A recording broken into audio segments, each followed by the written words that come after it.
Without these two 33rd degree Grand Cross Scottish Rite Freemasons, Christmas just would not be the same. I'm Maynard Edwards, 33rd degree. Welcome to the Scottish Rite of Freemasonry channel, where we talk about Masonic philosophy, history, symbolism, and how Freemasonry connects with popular culture. Throughout the mid-20th century, Gene Autry and Burl Ives were two of the most famous men in America.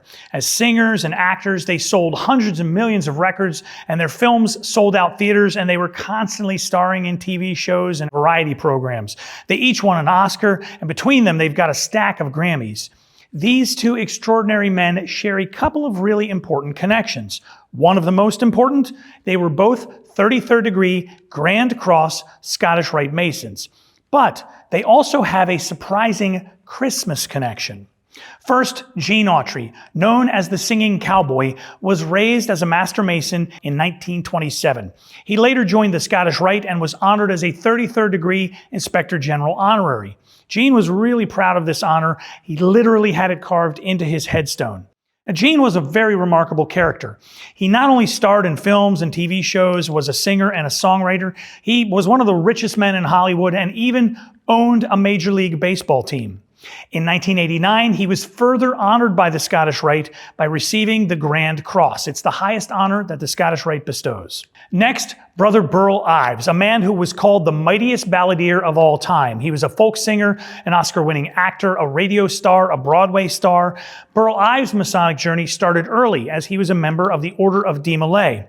As an adult, he joined Magnolia Lacumber Lodge number 242 in Santa Barbara, California, and he became active in the Scottish Rite. In 1987, he was coroneted a 33rd degree Inspector General Honorary. In 1993, he received the Grand Cross. Again, that's the highest honor the southern jurisdiction of the Scottish Rite confers. Both Gene and Burl are now honored with portraits in the Scottish Rite Hall of Honor, and their portraits are very close together. Their Christmas connection comes by way of a little reindeer named Rudolph. Rudolph's story begins at Montgomery Ward, a department store giant. Every year, the store would give away books to the kids who would come to see Santa Claus. This, of course, cost quite a bit of money in publishing and royalty and paper printing and all of that. So in 1939, the company decided, why should we pay somebody else? Let's write our own book and print it. It will be cheaper and we'll own it. The job fell to Robert Ina Mae, a 34-year-old catalog copywriter from Chicago.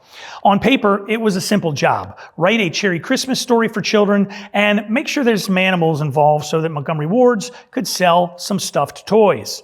One day, Robert Mae looked out his window over downtown Chicago and saw the thick fog rolling in from Lake Michigan. He had a flash of inspiration and dreamed up a poem about a little reindeer named Rudolph with a red nose shining through the fog like a spotlight. Montgomery Ward's printed Mae's poem as a soft cover booklet and gave it away that Christmas. The world fell in love with Rudolph the Red-Nosed Reindeer. That first season alone, they gave away 2.4 million copies of the booklet. A few years later, Johnny Marks, Robert Mae's brother-in-law and a songwriter, took the simple poem and set it to music. In early 1949, he pitched that song to Gene Autry. Now, by the late 40s, Autry is a major star. He's literally an icon. And he'd already had a big Christmas hit with Here Comes Santa Claus, and he was looking for a follow-up. Autry wrote Here Comes Santa Claus himself, and he had a pretty discerning ear. And when he first heard Rudolph, he didn't like it. Not impressed at all. He said it was childish, it was too gimmicky, and it was just a novelty tune, and he had no interest. But luckily, Gene Autry's wife, Ina Mae, loved the song and loved that little character Rudolph, and she convinced him to record it. Begrudgingly, Autry agreed to record it and made it the B-side of another Christmas song. But then, a little Christmas magic. Rudolph the Red-Nosed Reindeer, it caught fire. Columbia Records was pumping it out to radio stations, and by Christmas of 1949, that record was the #1 record on all the U.S. charts. Rudolph the Red-Nosed Reindeer and Gene Autry's recording of it remains one of the best-selling Christmas songs of all time. In the early 1960s, songwriter Johnny Marks became friendly with a couple of producers, Arthur Rankin and Jules Bass in New York. They were experimenting with a new stop-motion animation style they called Animagic. Together, they decided to build a TV special around Rudolph the Red-Nosed Reindeer. It premiered on NBC December 6th, 1964, sponsored by GE.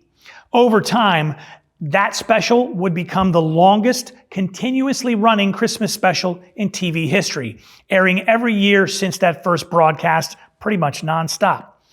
At first, there was no Jolly Snowman leading off that production. Early pre-production didn't include Sam the Snowman at all. The songs he sang, including the title track, were meant for Yukon Cornelius, the beloved Arctic prospector voiced by character actor Larry D. Mann.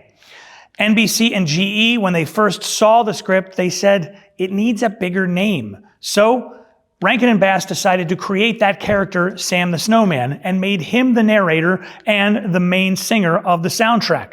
And what name did they get? Brother Burl Ives, of course. Can you imagine any other voice guiding us all through the land of misfit toys? No, it's Brother Burl Ives as Sam the Snowman.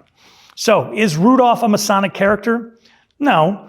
But without two very well-known Scottish Rite Masons, we likely wouldn't all know every single word of that Christmas classic about the reindeer with the red nose who saved Christmas. Merry Christmas to all, and to all a good night.